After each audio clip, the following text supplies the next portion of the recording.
Alright, got a new door here. Putting it in. It's an inch too big. Came with its own frame, but we can't use the frame because we got glass on both sides of the door. So I got my trusty helper here, Danny Squignow, and we're gonna cut this door an inch off the door. So we gotta take this apart, cut it, and then rebuild it again. So let me do step by step here. Let me get this piece out first. Gotta bend the lips over, bottom and the top, and get this track out, because that track holds the, where's the rubber at? This bottom run, see? This goes right in the track there. Like that, keeps the draft out. So, let me get to it. Alright, so we cleaned a little styrofoam out. We set the plate back in, we bent the door back over.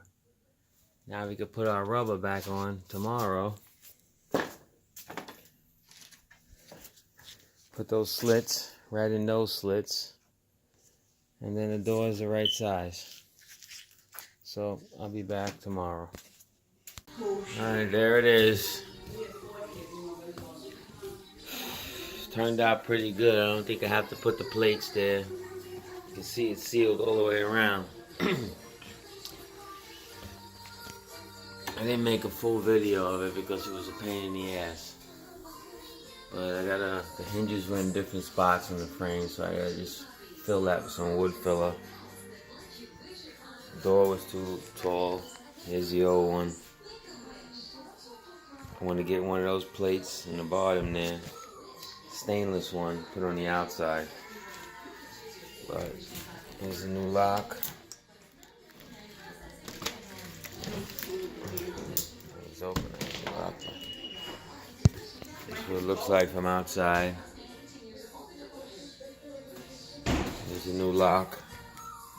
I gotta touch up some paint. Yeah.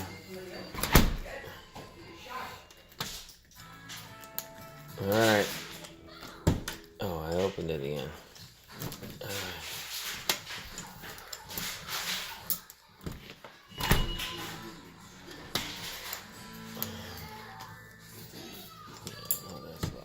I did it again. Let's lock it first. Alright, boys. I can see who's out there, see? Yeah, how you doing? What you doing out there, eh? Who's out there, eh? Get out of there. My wife wanted a Pico. I bought her a whole door, you know what I'm saying? Alright, like and subscribe, boys. Like and subscribe, girl.